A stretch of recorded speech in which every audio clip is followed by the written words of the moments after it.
What's up, YouTube? Got a good idea from another fellow YouTuber about what to make a video on. He brought up that I should make a video on how to install, your satellite XM, Sirius radio, whatever you want to call it. Since they merged, it's just Sirius now. But how to install your radio is really simple. Obviously, when you buy your radio. Me personally, I bought mine at Walmart because it's 45 bucks versus at the truck stops, $60, $70, depending on which model you got. I'll show you everything that I got with it, here in just a minute. Obviously, mine's already hooked up in the truck, but I'll walk you through on how to install it and pretty much what it all kind of comes with from what I can show you. My wires are tucked in behind my dash. That way it just helps to keep, that nice clean look. Nothing, something where you don't have wires just dangling everywhere. I mean, it looks tacky. I mean, you gotta, like they say, take pride in your ride. Me, I don't like wires, sitting real loose all over my dash. I still got some I still gotta tuck away from my new navigation that I bought. If you didn't watch that other video, check it out. See a new Rand McNally tablet. I'll make another video on that later, but so far, no complaints with it whatsoever, other than the dash cam part, but I'll walk you through that on another video. But for this video, with the satellite radio, it's a real easy, quick install. Depending on what kind of actual regular truck radio you have, there's a couple different ways to hook it up, which I'll go through this with you in just a second. I'm going to go ahead and stop this video so I can make another one with the camera switched around so you can actually see everything. So, with that being said, give me 1 second and I'll be right back. Alright, YouTube. Alright, so now we're back. This is the radio that I got. It's just the XM version, but it works for Sirius radio. Let me see if I can do this all one-handed here. Give me a second. Let's see, it's the Onyx radio. You can kind of see it there. I gotta clean off my camera lens again. Maybe it'll help zoom it in. Let's see if I can help make it focus on it. There we go. It's the Onyx radio. Pretty much when it's powered up, you'll get your different displays of the words and what song's playing and all that, what channel you have it on. It comes with crap. Give me 1 second.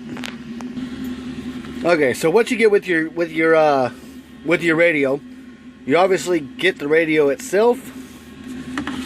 See if I can do all this one-handed here. You get the mount for the radio, which has all your connections here on the back for your power. Let me turn it around so I can read it. For your audio here, your antenna, your power, and your FM cable. Now it comes with a cable, your regular. If I can remember correctly, it comes with the headphone-to-headphone jack, your 3.5 millimeter headphone jack. It'll come with a mount that you can, mount it up on the dash or something.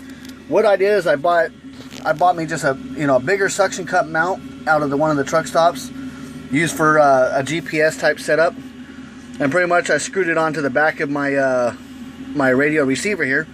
The screws actually comes with your radio to do this, so it's got the big knob here. Give me a second. Let me put it back up there, and I'll continue. Okay, so once that's set back up there, it's real simple. You can go ahead and plug in your cables before you hook it up, or even after. It's up to you. Pretty much what I use in my truck, I got another headphone ejector, or your 3.5 or 3.5 millimeter headphone jack. I got one of those. You got your regular antenna cable here, which I don't have. I still have the stock antenna that comes with it, which is this setup here. It gives you plenty of cord to mount it outside on the truck. It's just a little cheap antenna here. It is magnetic, so don't think that's metal. No, it's not. But so obviously, you know, if your cap's metal, or if you got a mirror mount that's metal, you can just stick it right to your mirror mount, and it'll stick. It holds on really good. I bought the actual, or I didn't buy it, I got it from another driver, one of the bigger XM antennas, and trust me on when I say this, that outside mirror mount antenna, that's, you know, it's probably 8 inches long or so. It's got that big round, you know, head on it, says XM or I forgot what else it says. That works 100 times better than this one here. This one here with your stock antenna, definitely it will get you by. It does the job that you need it to do. It'll also, the only time it really goes out is if you get, me, I mounted mine on the passenger side, because obviously, you know, I'm not going in and out of my passenger door that much. So this just slides on here, by the way, and clicks in. But you know, I'm not always going in and out of my my passenger door, so I don't want the cable getting messed up. So that's why I run it on the passenger side. It works good, except for like when I was running along the highway and there's a bunch of tall trees or whatever on the side. It'll block your signal every now and then.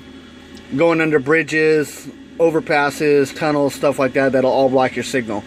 With the big mount antenna that I got, the only time I really lose signal is when I go through an actual tunnel. Other than that, I haven't lost any kind of signal on it at all. Okay, but with this being said, let's finish the hookup.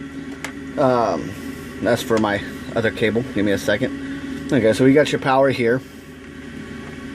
What I'll do is I'll pause this and hook up all these wires again for you, just so I can do it.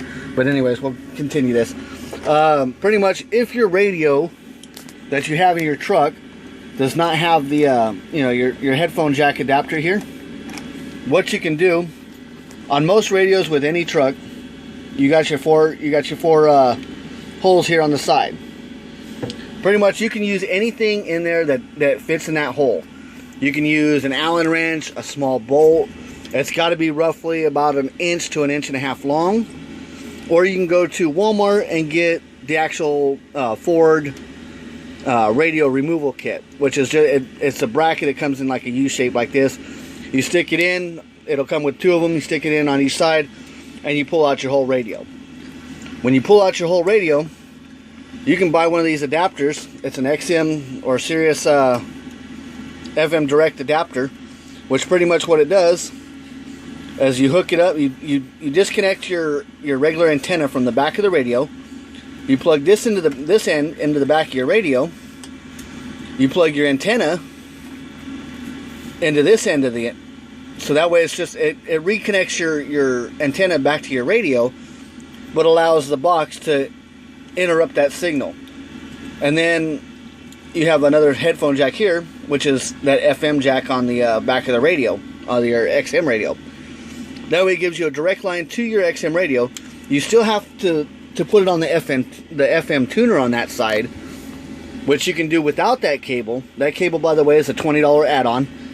But what I found out with, if you go through the FM settings on the radio, when you tune it to your radio to do the FM transmit, if you're coming into a town and there's a radio station on that channel or right next to that channel, you'll start losing your satellite radio and start picking up the other channel. So then you got to go through the whole process again of finding another clear channel to, you know, tie it in with. But with this handy adapter right here, like I said, it's 20 bucks. It's well worth it. You do the same thing. You still tap it into your FM transmitter, but even if there's a signal on that channel, this setup here will override it. You'll never have to change channels. Versus if you hook up just directly to the FM translator that's built in with the radio. You know, you'll have to sit there and switch it every time whenever you go to a different town from time to time. Not always, but quite a bit actually, believe it or not. Obviously the best way to do it is, you know, your regular headphone 3.5 millimeter hookup. I'm going to go ahead and pause this video real quick. I'm going to go ahead and hook it up and show you how it works. Okay, it's all connected now. And like I said, I forgot to do one thing. It does come with your cigarette lighter adapter here, which, you know, definitely comes in handy because you got to be able to power it somehow. But yeah, you got that set up there. Pretty much you got your power, so it'll turn on. Let me loosen this up so I can angle it, make it get a better view on the camera. Sitting there listening to Road Dog Radio. You know, I'm an owner operator. They get some good information there. You got your preset buttons here, which you can save certain radio stations too. Like I have on my #1 setting is the indie radio channel. Covino Rich is a very good talk show. Talks about pretty much everything, sports, hell,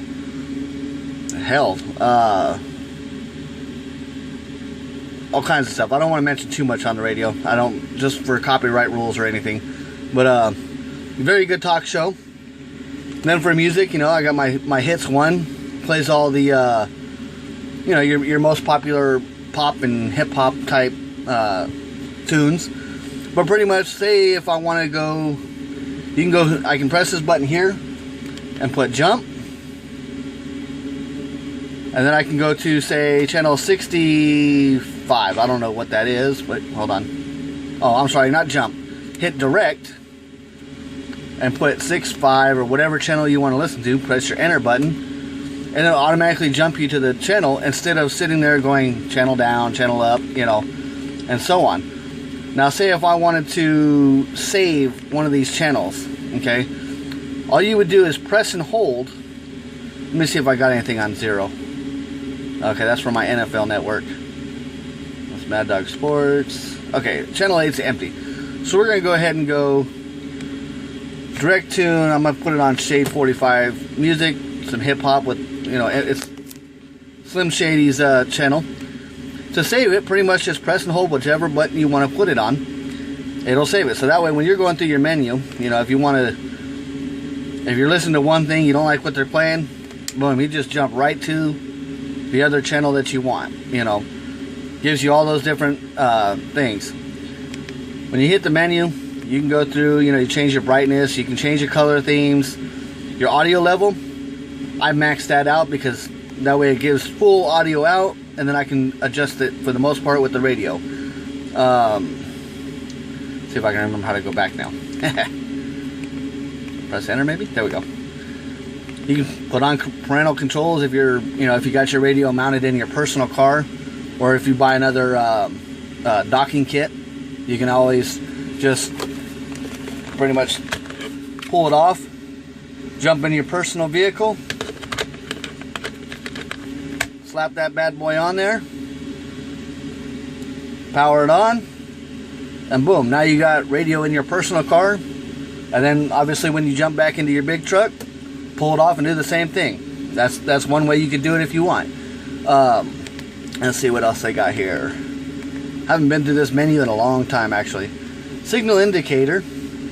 That just shows you how good of a signal response you have. Right now I'm parked at a rest area covered by trees, and as you can see I still got a pretty good satellite rating. Factory settings. Auxiliary detect, that's my headphone jack. So I mean that's good. Let's cancel that. Then demo mode just goes through the demos. The see if it's not on here. Oh, you know what? Let me do this. Let me go ahead and unplug that. That's all I did was unplug my headphone jack. So now it's switching over to FM, and right there is where you go through and you tune your, you know, your radio down here to whatever channel that said. That was on 89.7, so I can change my radio to 89.7, and it'll direct transfer the sound from the radio to your truck radio, car radio, whatever you're using it for. Obviously, and then when you want to plug your headphones, you know, your headphone jack back in, if you get into another vehicle, you can just plug it right back in, and it switches automatically over to it. I have it to where this one will automatically sleep after 8 hours. So that way if I leave the radio on when I leave the truck, you know, when I go home on home time or whatever, after 8 hours of driving time, or it even does it when I'm driving down the road. If I don't press any buttons, like, you know, I like to put it on a channel. I only listen to a couple channels, and that's about it. So I'll listen to the channel, and I won't touch my radio for 8 hours. It'll go through an automatic setting. It'll pop up on the screen right here and say that the auto shutdown's kicking in. Press any button to continue or to stop it. At that point, you can press any button and continue listening for another 8 hours. Or, you know, if you forget to turn off your radio at home, or when you park your truck in the yard to go home on home time or whatever, it'll automatically shut it off so it's not burning up your battery power. With that being said, that is pretty much how to hook up the radio. Obviously, key factors is if you don't have one of the headphone jacks in your truck, get you something to, it's hard to look in the screen of the camera and do this, but get your pins, you know, for these holes here, these small little holes. You got 2 of them on each side of the radio. Excuse the dust. I just got out of a dirt field. But you know, you put your pins in the holes. And with me, I always push the, you know, with the pins in, I would push them in and pull out to get it. If you use like an Allen wrench or whatever, you can do one hole, come down to the other hole, and pretty much pull it out and pull with you a little bit just to get the pins to release inside. Once you get all 4 of those done, you can just pull the radio all the way out. Do your, you know, hook up your headphone, your antenna jack here, because obviously if you don't buy this and you don't have a headphone jack, there's no reason to pull out your radio whatsoever. You just go through and do the FM tuning. If you buy this because you don't have the headphone jack, then you got to pull out your radio. That's the only reason why you should have to pull out your radio, is to hook up this FM direct adapter. Other than that, you'll never have to pull out your radio and to hook it up. But that's what I like about it. You know, obviously this is for my Bluetooth headset. I like to tuck that wire up out of the way just so it keeps a good clean look to it. But this camera is really dirty, or it could just be the glare facing kind of towards the sun. But there you have it. But yeah, there's my that Rand McNally tablet. Love it. No complaints with it whatsoever. Thanks for watching. Like always, subscribe, like the video, share it with your friends. Let them know if they got questions on how to hook up the radio. You can email me at truckerqa@gmail.com. I'll put my email address in the description. And like I said before, you know, thanks to the fellow driver that told me to make this video. His YouTube account is that trucker, I think. I'll have to double check on that, but I think that's what it is. But I will put his name down in the comments down below. I got a lot of people that I'm subscribed to, so I can't. It's hard to keep track of who's who on this thing right now. I don't have them all memorized, but he gave me this awesome thing to make the video on, so I thought it was a good idea and went ahead and shot the video. So like always, we'll keep this one a little bit, try to make it shorter anyways. It's kind of long already, but have fun, be safe, like, subscribe, and share with your friends.